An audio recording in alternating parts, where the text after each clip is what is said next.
I have two kids, 9 and 6, a girl and a boy, and I love them more than anyone or anything in the world.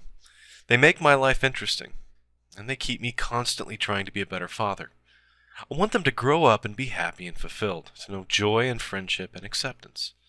I want them to share my love of scientific discovery, nature and living things, the beauty and wonder of the world around them, and I want them to be capable of critical thinking. How should I approach the topic of religion with them? There are a few possible strategies or ways to go.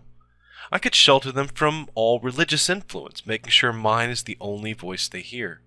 I could simply take them to the group of my choice and turn over their religious education to that group. I could ignore the issue altogether and let whatever happens happen naturally.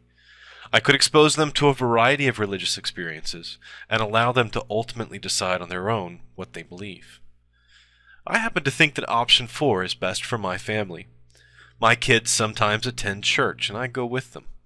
It gives us a chance to discuss openly the issues about faith and spirituality, and I encourage that discussion.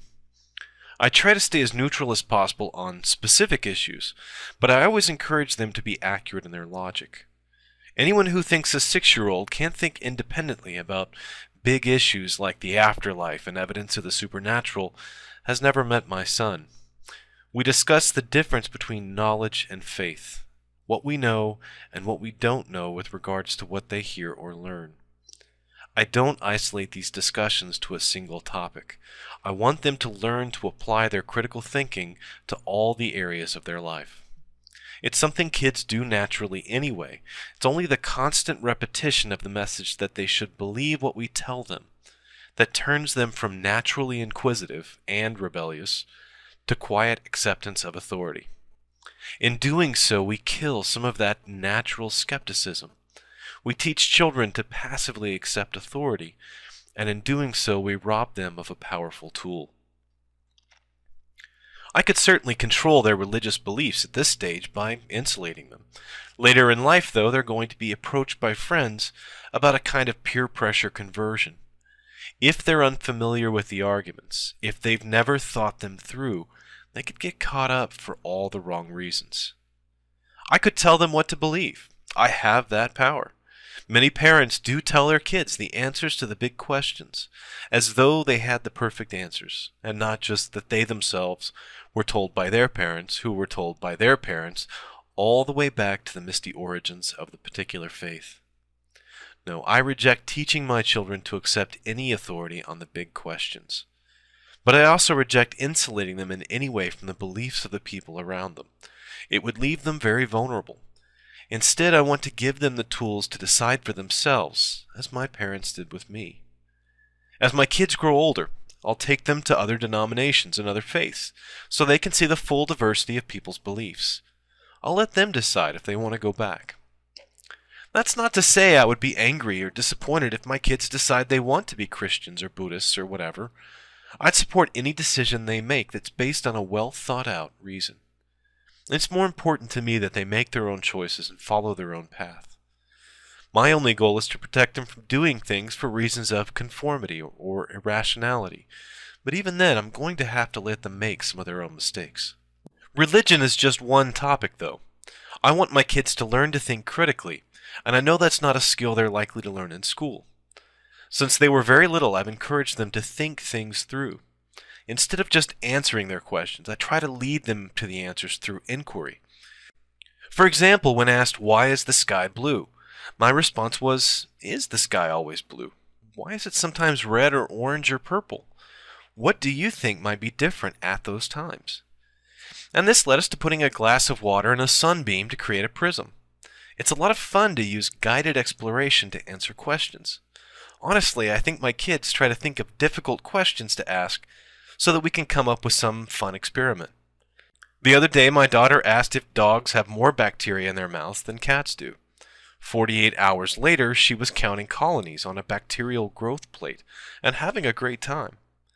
The answer is yes for our dogs and cats, by the way.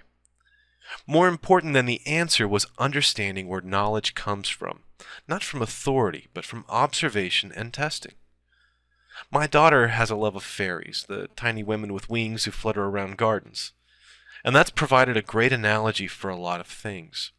She knows they don't really exist, even though she would really like for them to exist. We've discussed that it's not possible to disprove fairies, and that in some way they are real in her mind, but that nevertheless she shouldn't expect to find them hiding behind leaves, and she shouldn't try to explain every rustle in the woods as a fairy. We've talked about how pretending fairies are real is still a lot of fun for her, and makes her happy. It doesn't really make it true. We even made a little house for the fairies out of twigs and leaves. I don't tell her what to believe. I just help her to recognize self-delusion when it really matters. I want her to have magic and mystery in her life. I want her to believe in fairies for at least a little while also knowing that they are a fun part of her imagination. She had a lucky penny that she found at a theme park.